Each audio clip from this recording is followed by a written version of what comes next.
ओं श्री श्री लक्ष्मी जगन्नाथाय नमो नमः। ओं बलभद्र जगन्नाथ सुभद्रांच सुदर्शन दारुब्रह्म स्वरूपाय चतुर्थ मूर्तये नमः।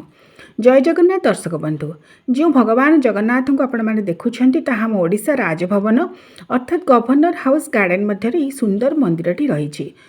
गत जनवरी 16 तारिख 2025 आम राजभवन गार्डन को भिजिट करने जाइलु। राजभवन उद्यान अत्यंत सुसज्जित भाव में दर्शक मानकर मन को सते जेपरी किणी नेउथिला। राजभवन उद्यान मध्य पशि देखिलु अनेक गुड़ाए सुसज्जित गछ सुंदर भाव में रही। किछि ऋतुकालीन गछ, ऋतुकालीन फूल, ता सहित राजभवन उद्यान परिसर सौंदर्यता एवं परिष्कार परिच्छन्नता सते जेपरी मन को किणी नेइथिला। एवं सुसज्जित भाव में जो गछ गुड़िक रही क्रोटन गछ ठारू आरंभ करी सुंदर भाव में ऋतुकालीन फूल गछ सबू, ता सहित डियर पार्क हरिण पार्क मध्य थिला, जहाकू देखिबाई अनेक दर्शक सेठारे मध्य रुंड होइथिले। सुंदर भाव में देखुछन्ति हरिण मानकू, एमाने जंगली प्राणी, सेथिपाई तांका पाई विस्तृत भाव में गोटे पार्क सेठी करा जाइछि, जेपरिक सेमाने स्वच्छंद भाव में बुली पारिबे। तेबे आमे जेतेबेले राजभवन गार्डन मध्य पशिलु, एटी कोनोसी एंट्री फी नथिला, कारण सर्वसाधारण उद्देश्य रे जनवरी 13 तारिख रु 22 तारिख पर्यंत यह खोल जाइछि। अन्य समय साधारण दर्शक यह मध्य को पशि पारती नहीं, मात्र जेहेतु प्रत्येक वर्ष किछि दिन पई राजभवन उद्यान खोल जाए सर्वसाधारण देखापी, तेणु चलित वर्ष मध्य 13 तारिख रु 22 जनवरी पर्यंत समस्ते जाइए राजभवन उद्यान परिदर्शन करें एवं यार सौंदर्य को मध्य उपभोग करें। तेबे राजभवन उद्यान परिदर्शन सहित विविध प्रकार सुंदर सुंदर फूल गछ, तार प्राकृतिक सौंदर्य यह वीडियो माध्यम देखा सहित डियर पार्क बा हरिण पार्क को देखा सहित चलतु आज दर्शक बंधु आलोचना करवा। जहाँ आपण मानकर प्रश्न थिला जे माघ शुक्ल सप्तमी रे आमे किपरि सूर्य पूजा करवा, कारण माघ मास शुक्ल पक्ष सप्तमी तिथि गोटे विशेष तिथि, जो दिन विशेष भाव में कोणार्क चंद्रभागार स्नान करा जाए, जदि सूर्य पूजा करा जाए ताले अनेक पुण्यफल मिलता है बोली विश्वास करा जाए। तेबे सूर्य किरण जोठारे पड़ुथिला आमे सेठारे अपराह्न समय बुली बुली फूल गछ गुड़ी को देखा सहित राजभवन उद्यान परिसर में जितेबाला तार सौंदर्य को उपभोग करूँ, से मोर मन में कथाटी आसीला, कारण आपण मैंने प्रश्नटी पचारि जे माघ शुक्ल सप्तमी रे आमे किपरि सूर्य पूजा करिपारिबा। आसंतु से संपर्क में आलोचना करवा। शास्त्र कहती सूर्य ग्रहण तुल्या ही शुक्ला माघस्य सप्तमी अरुणोदय बेलायां स्नानं तत्र महाफलम सूर्याय फलगंधानि पत्रं रक्त प्रसूनकम दद्यादुत्थाय तत्रार्घ्यं सप्तभावा द्विधा त्रिधा। अर्थात सूर्य ग्रहण जेपरी भाव में पुण्य कार्यपाई पवित्र एवं प्रशस्त, सेहीपरि माघ शुक्ल सप्तमी मध्य पुण्य कार्यपाई प्रशस्त अटे। अर्थात सूर्यपराग समय आम जहाँ जहाँ विधि को अनुसरण करिथाउ, माघ शुक्ल सप्तमी मध्य प्रायतः अनेक से विधि को अनुसरण कराई शास्त्र रे निर्देश दिया जाइछि। एही दिन सूर्योदय काल जदि स्नान करा जाए पवित्र जल तीर्थ जल मानकरे अनंत कोटि फल मिले। स्नान परे सूर्यदेव को फल, चंदन, पत्र एवं रक्तवर्णर पुष्प यही सब को दे जल अर्घ्य प्रदान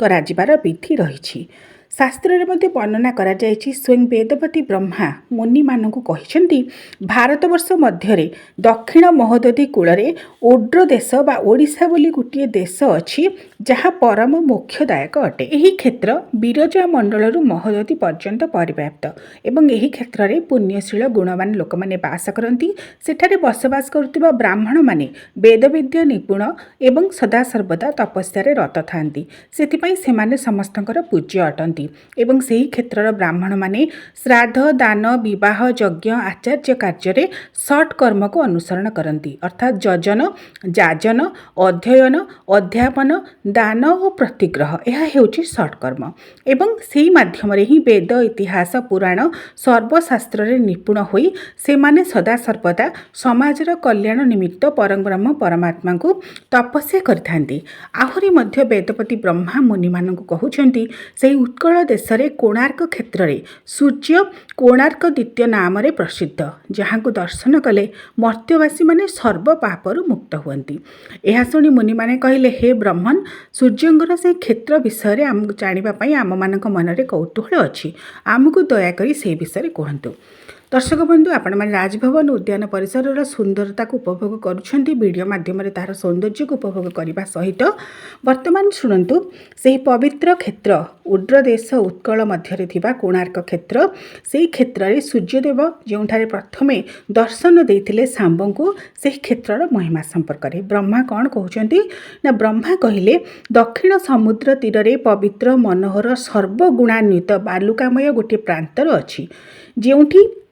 चंपक अशोक बकुल करवीर पाटल पुन्नाग कर्णिकार नागेश्वर जबा मालती कुंद मल्लिका केतकी पनस देवदारू ताल आम्र गुआ नारिकेल कपित्थ आदि विविध तरु गुल्म लता बेष्टित होई से रमणीय क्षेत्र सुशोभित होईछि एवं ता मध्यरे सूर्यंकर गोटे पुण्यमय क्षेत्र अछि जहाँकि अत्यंत मुख्यदायक अटे एवं तही मध्यरे सहस्र किरणधारी सूर्यदेव विराजमान करती सेथिपई तांको कोणार्कदित्य बा कोणादित्य नाम नामित करा जाय एवं माघे मासी शीते पक्षे सप्तम्यां संजतेन्द्रिय कृतोपवासो जास्तत्र चत्वातु मकरालयम् कृतो शौच विजुधात्मा स्मरे देवं दिवाकरं सागरे विधिवत् स्नात्वा सर्वजंत्रे समाहितः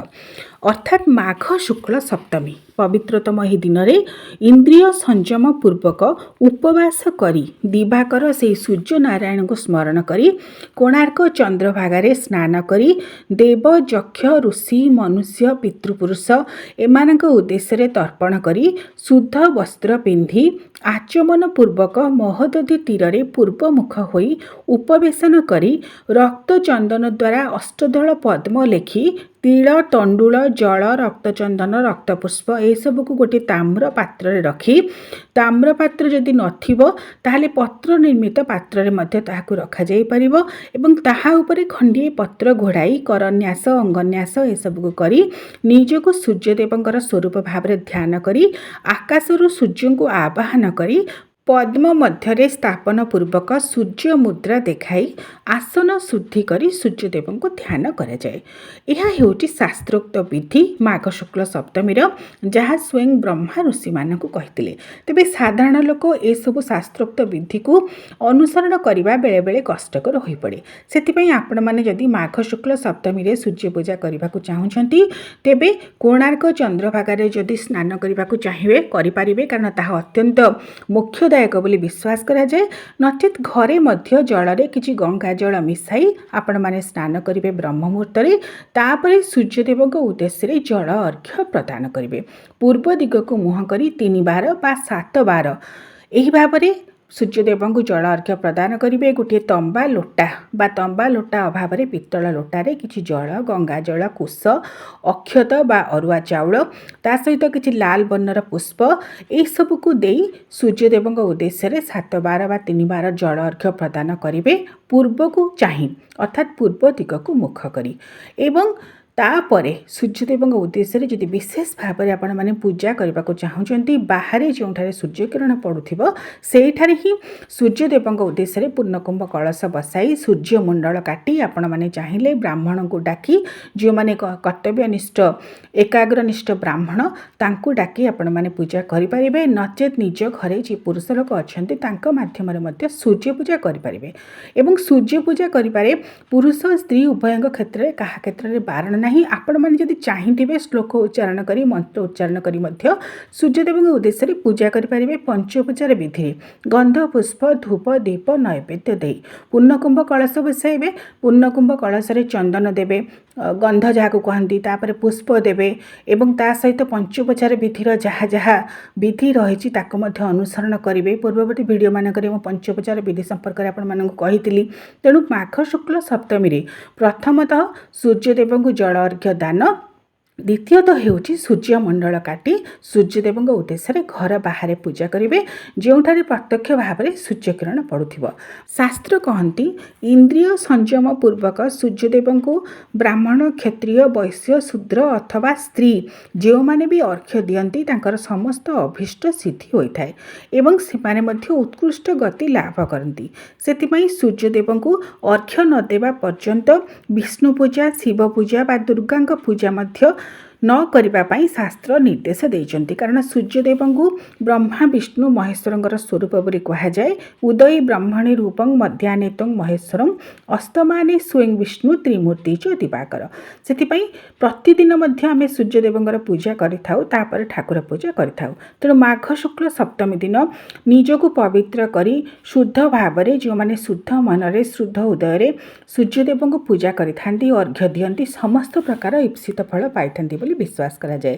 କୋଣାର୍କର ଚନ୍ଦ୍ରଭାଗାରେ ସ୍ନାନ କରି ସେହି ଜଳକୁ କୁଶ ଦ୍ୱାରା ମସ୍ତକରେ ସେଚନ କରିଲେ ସର୍ବ ପାପରୁ ମଣିଷ ମୁକ୍ତ ହୁଏ ବୋଲି ବିଶ୍ୱାସ କରାଯାଏ। ତେଣୁ ସେହି କ୍ଷେତ୍ରକୁ ଯାଇ ହସ୍ତରେ ପୁଷ୍ପ ଧରି ସୂର୍ଯ୍ୟଙ୍କୁ ପୂଜା ଏବଂ ପ୍ରଦକ୍ଷିଣ କରି ତାନ୍ତ୍ରିକ ବା ବୈଦିକ ମତରେ ସୂର୍ଯ୍ୟଙ୍କୁ ପୂଜା କରିବା ପାଇଁ ମଧ୍ୟ ନିର୍ଦ୍ଦେଶ ଦିଆଯାଇଛି। ଏବଂ ସେହିଠାରେ ହିଁ ସୂର୍ଯ୍ୟଦେବଙ୍କୁ ଗନ୍ଧ ପୁଷ୍ପ ଧୂପ ଦୀପ ନୈବେଦ୍ୟ ଦେଇ ଦଣ୍ଡବତ ପ୍ରଣାମ କରି ସ୍ତୁତି ପାଠ ପୂର୍ବକ